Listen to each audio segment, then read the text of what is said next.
Have you ever felt like the more deeply you think, the more disconnected you become from those around you?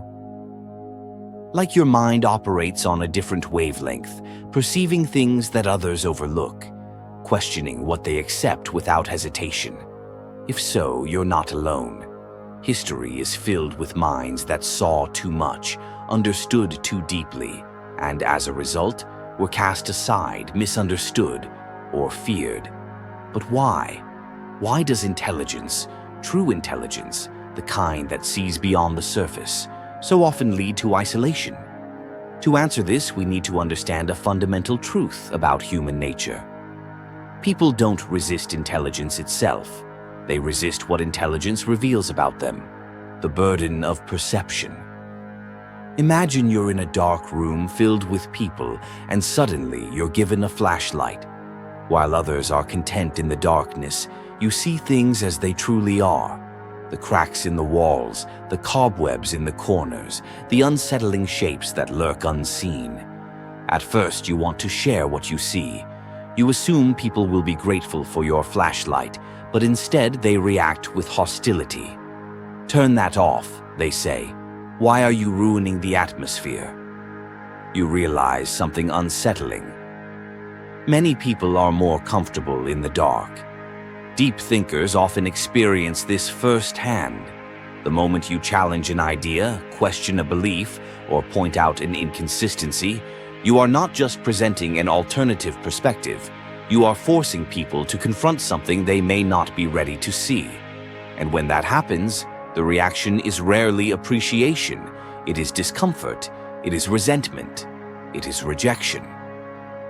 Why intelligence is different from other forms of superiority. When you meet someone stronger than you, you might admire their strength.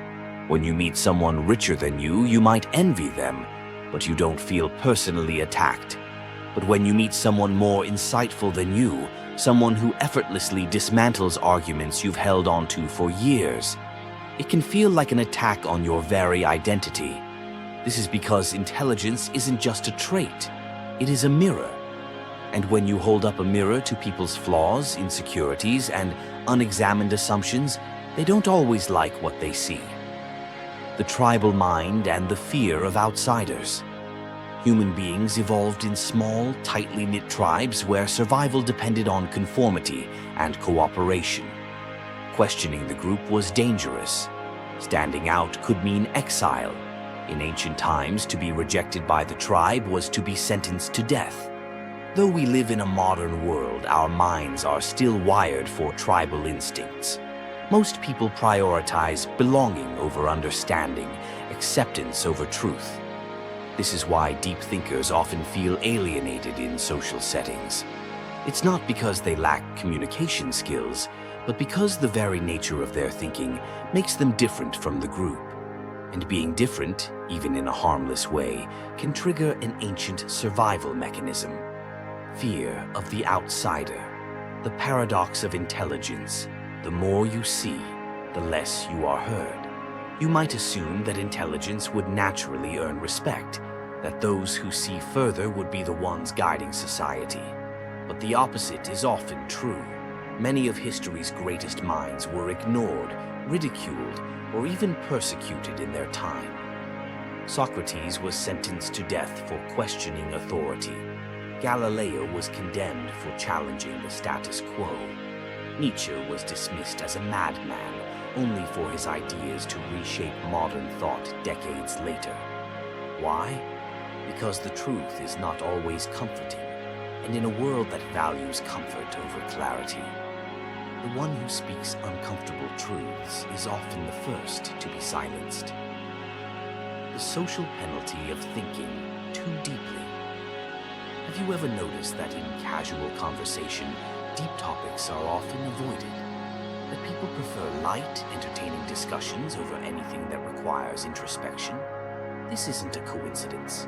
Studies in social psychology have shown that people tend to gravitate toward those who make them feel good, rather than those who make them think deeply. In fact, confidence is often valued more than intelligence in social settings. This explains why charismatic but shallow thinkers often gain more influence than intellectuals who speak with nuance. The world rewards those who say what people want to hear, not those who say what they need to hear. The science of intellectual isolation. Neuroscience has revealed something even more unsettling. When people encounter someone intellectually superior, their brain's amygdala, the part responsible for fear and threat detection, can become activated. In other words, intelligence, when perceived as a challenge, can trigger the same neural response as physical danger. This is why intellectuals often experience resistance, even hostility, in group settings. Their presence alone can feel threatening, not because they intend harm, but because they represent an uncomfortable truth, that there is always more to learn and that certainty is an illusion. What can you do? If you are someone who thinks deeply, who sees the world through a lens others do not, the question becomes, how do you navigate a world that resists depth? Step 1. Choose your audience wisely. Not everyone will appreciate deep thinking, and that's okay. Find the few who do. 2. Learn the art of timing. Not every insight needs to be shared.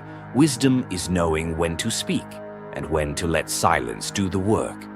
3. Build inner resilience. Isolation can be painful, but remember, history's greatest thinkers all walked this path. You are not alone in your solitude. 4. Keep thinking, keep questioning.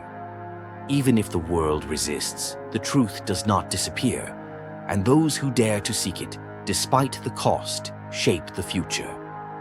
Chapter 4. Final thought.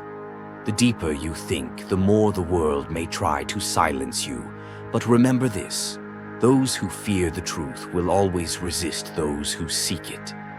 Your mind is a gift. Do not let the world convince you otherwise. Stay curious, stay bold, keep questioning,